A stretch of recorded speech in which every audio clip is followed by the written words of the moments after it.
From the Weather NorCal Command Center, this is your evening update.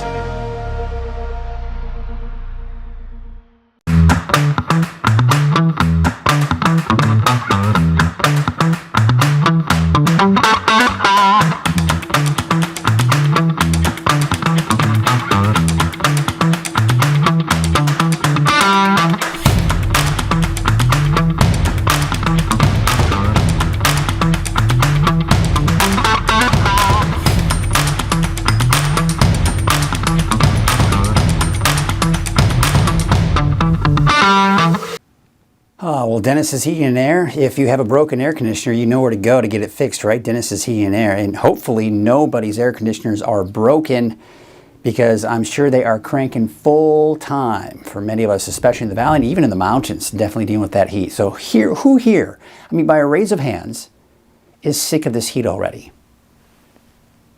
All right? And it's just begun, folks. This is going to continue this weekend and next week. The peak will be Saturday, and then temperatures will start to slowly drop. So still hot even in next week. Expect record-breaking temperatures over the next few days. Warm overnight lows will continue, although I do expect at least in the 70s for the valley, 50s and 60s for the mountains. The fire danger will remain elevated to really quite high in some cases here due to the winds, low relative humidity, and heat. Now, I will say the winds, there's no major wind event, but the winds will pick up at times. All right, so let's take a look at your neighborhood forecast at a glance. Yeah, there it is. We're 1 degree shy of the all-time record for Redding in the valley, 117 degrees tomorrow. That's, of course, for Redding. 115, give or take, really, for most of us in the valley. We got the hazy skies there in Siskiyou County. That's just basically because of the vicinity to the Shelley fire, and that can produce a little bit of haze, maybe some smoke. But, you know, it shouldn't be that big of a deal. It shouldn't really lower your air quality that bad. And the temperatures in Modoc County, about 100 degrees, and Eastern Mountains, over 100 degrees. All right, so let's kind of briefly talk about the fires here. Now, the latest activity coming in this is from today, so it was mainly the northeast flank of the fire. This here is about a day old, and this is 2 days old. So you can kind of see really the growth of the fire went from here and then just kind of worked its way up northward. We did see some growth yesterday off to the northwest side, but really no new growth on the south side. Meanwhile, we take you out to the Shelley fire. Actually, this is the latest recent activity here coming in from the satellite image here, the red. So it looks like it has been a little active out there today. That, of course, is the older data, so it has grown more to the west and, of course, not in the direction of Etna. We take a look at the latest fire perimeter for Shelley fire, and it is about 8.3 miles from Etna. Just kind of give you an idea when we're talking about the distance. And, of course, there you can see the fire perimeter coming in from the Thompson fire. And again, the main growth we've seen over the last 24 hours has mainly been on this side right here, and a little bit of growth off to the east, but that's really about it. So that's good news. We are seeing some of the evacuation orders turn to evacuation warnings for some parts of the fire as well. So it looks like they are getting a better handle on things, and it's not growing as rapidly. That's the good part. And basically because the winds aren't blowing as strong either. That's helping.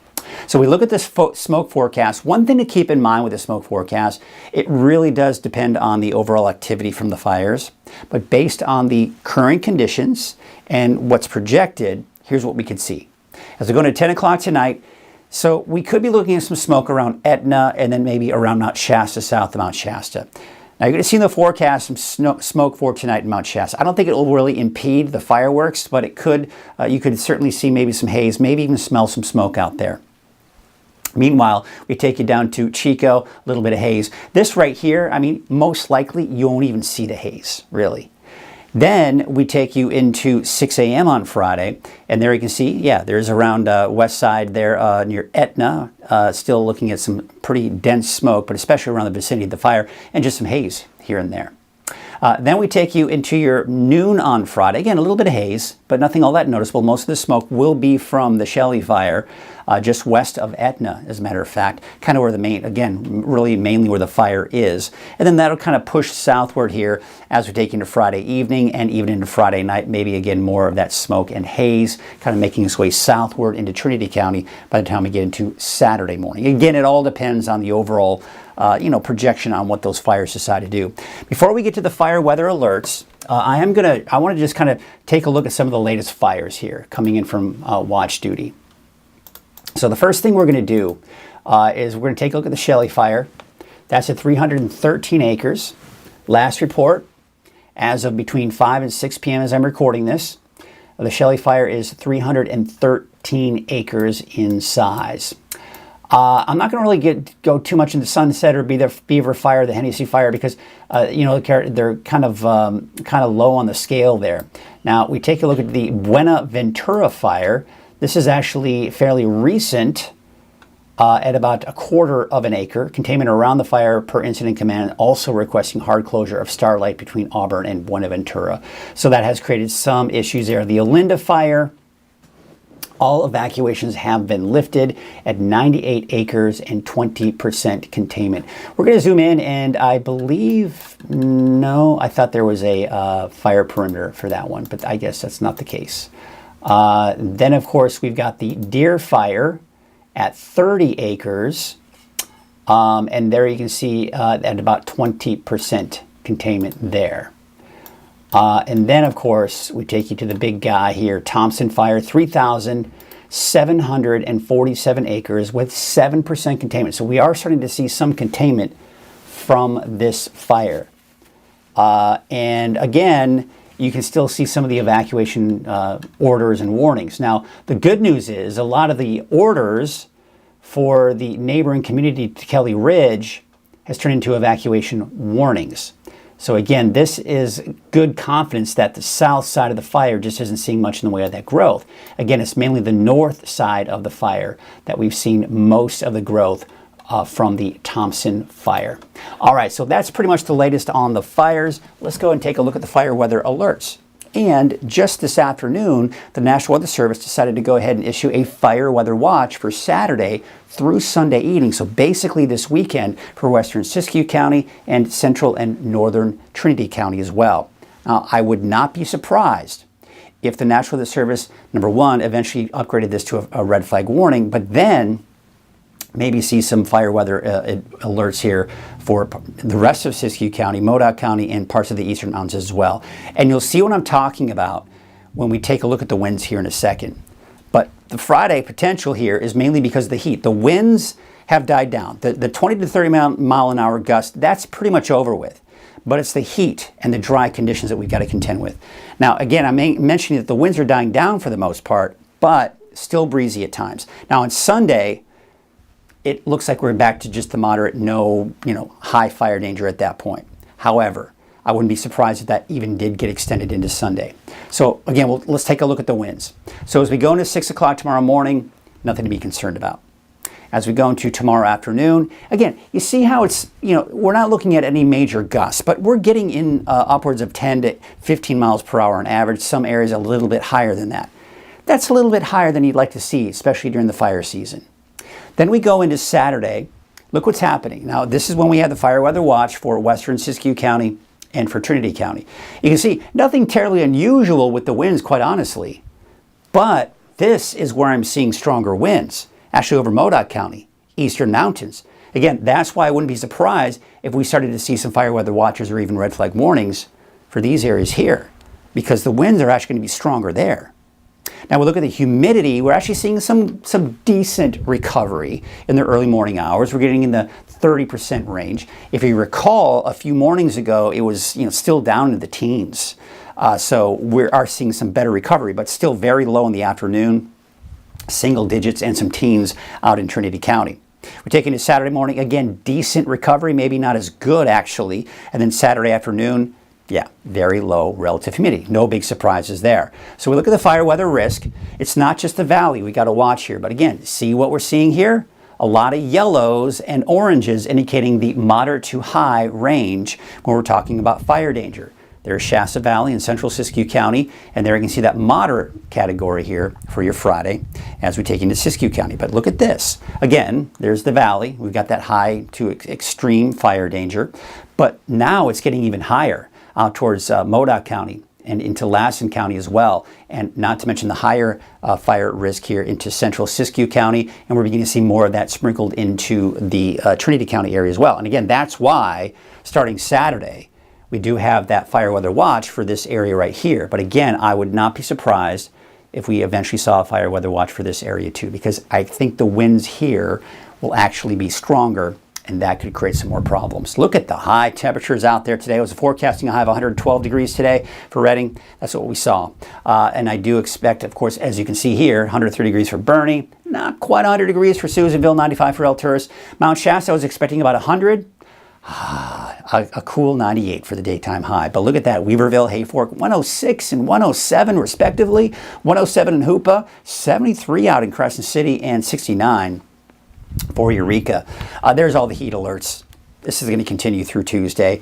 It's, again, just another illustration of how it's impacting the entire West Coast with all the watches and warnings there. So again, let's walk you through the timing of all this, and really the forecast model has been very consistent with keeping the peak of the heat wave on Saturday. This is when I expect the hottest temperatures for pretty much everyone.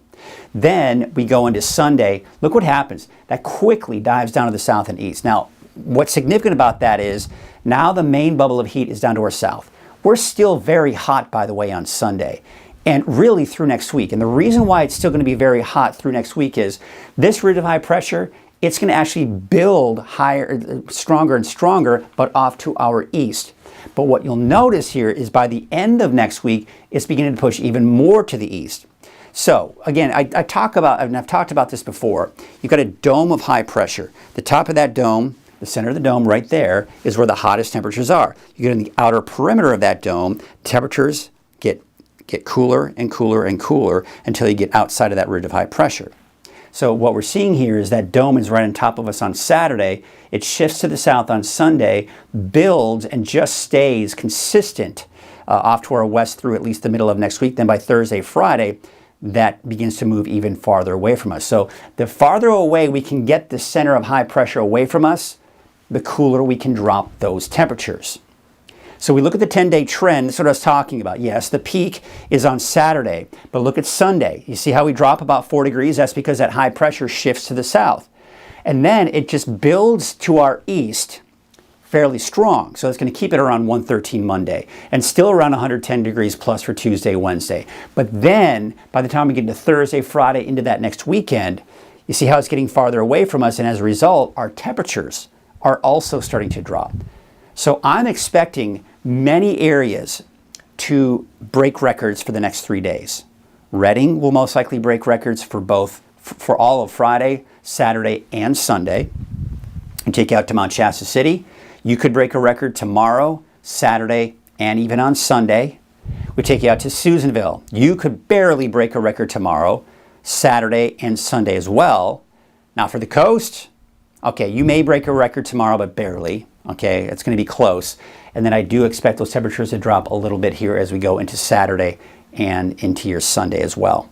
All right, let's take a look at your wave heights. As you can see here, as we go into your Friday, those wave heights are going to start to drop. They're going to drop even more as we take you into your your Saturday as well. So as a result, no small current advisory, hazardous seas, or anything like that. But there you can see northwest winds at about 5 knots, waves from the northwest at 5 feet at about 8 seconds. All right, so if you have any fireworks displays, generally if it's in the valley, keep in mind it will still be very hot. I'm expecting by 8 o'clock tonight, sunny skies, still 103 degrees. 96 degrees by 9 p.m. And around the time the fireworks would start, we're still around 90 degrees. So you still need to hydrate even once the sun sets. Now, this looks really ominous. Don't worry about it. I don't think it should impede the viewing of the fireworks, but just know that don't be surprised if you smell a little bit of smoke in some areas here. But still pretty warm even at 8 p.m. at 91 degrees, but we should be in the low 80s come fireworks time at about 10 o'clock. And for Eureka, you've got mainly clear skies. Temperatures by fireworks time somewhere around 60 degrees. And we take you out to Crescent City, where temperatures there actually may be struggling to get out of the 50s. We'll probably be in the upper 50s by the time we get 9 and 10 o'clock tonight. So it looks like we have some cooler temperatures, obviously, for the coast. The mountain's cooler as well. It's just the valley that's still going to be pretty hot. All right, so there you can see tonight, early tomorrow morning, temperatures eventually dropping down to the low to mid 70s. So it's still pretty warm, but at least it's not in the 80s. Temperatures mainly in the 50s, even some 60s for the higher elevations, and upper 50s out along the coast. Let's take a look at your Trinity County neighborhood forecast. Basically everyone, almost everyone, is going to see 100 degrees. Mad River, a cool 99, all right, but 110 degrees for Hayfork, 112 in Weaverville. You get the idea. It's going to be hot. And again, that's going to continue through the weekend into next week. Here's your North Coast neighborhood forecast. And there, of course, you can see for the coast, you know, those numbers you saw for those records, I'm going to have to double check those because when I was saying that, it didn't seem right. So when I was talking about the breaking records, we could break records on the coast again for Saturday, Sunday. There you can see here those temperatures actually, and again, the peak of the heat waves on Saturday. That's when the temperature will be warmer. I don't think we'll drop down to the 60s until Monday of next week for the coast. Yeah, so I'm not sure what happened with that graphic for the coast and the records map that you saw there, but check in tomorrow. I'll have the latest on that. All right, so here, of course, you can see here for the inland areas, we do have those temperatures most likely staying above 100 degrees, at least through Wednesday. And then by Thursday, the temperatures drop barely down to about 99 degrees. There's a look at Siskiyou County. I mean, it's just scorcher out there. 113 for Happy Camp. Fort Jones, about 105, 104 for Etna. I've got the hazy skies in there. Again, that smoke could mean some haze in some areas here, especially, say, for Scott Valley, working its way eastward into places like Mount Shasta, maybe even Wairika as well. El Tourist, you got sunny skies. You could even just barely touch 100 degrees. But I do expect to get over 100 degrees here by the weekend and into early next week. Your Eastern Mountains neighborhood forecast. Mainly over 100 degrees here for most of us. There you can see about 96 for Westwood, 101 for Chester, 102 in Susanville, 106 in Paradise, Viola about 97, and 104 out in Shingletown. We take you out to the Valley neighborhood forecast, brought to you by NorCal Tractor. Temperatures over 110 degrees for most of us. Big's about 110. That's the cool spot, right? 114 degrees for Los Molinos and Corning. Take you up north. There you can see about 117 degrees for Redding, 116 for Red Bluff, 114 in Lakehead. And if you want to cool off at Whiskey Town, that's where you have to go, 112 degrees. 118, that might be pushing it. It's probably closer to, say, 116, 117 for Bella Vista and Palisadro. All right, let's take a look at your 7-day outlook for Redding. I'm keeping it in there, folks. One of the particular forecast models that I use, it's pretty reliable, did drop Redding down to 117 on Saturday, but I'm going to keep it at 118. That could be the fourth time that Redding has seen 118 degrees in all the times that the records have been taken for Redding. Then we go on to Sunday, temperature of 114 degrees, temperature still 110 degrees plus through Wednesday. We may eventually drop below 110 degrees by Thursday of next week. At Wind River Resort and Casino, we like to celebrate life's little moments. Oh, and the big ones too, because around here, when you're completely in the moment, that's when the magic happens. Come in and find your moment at Wind River Resort and Casino.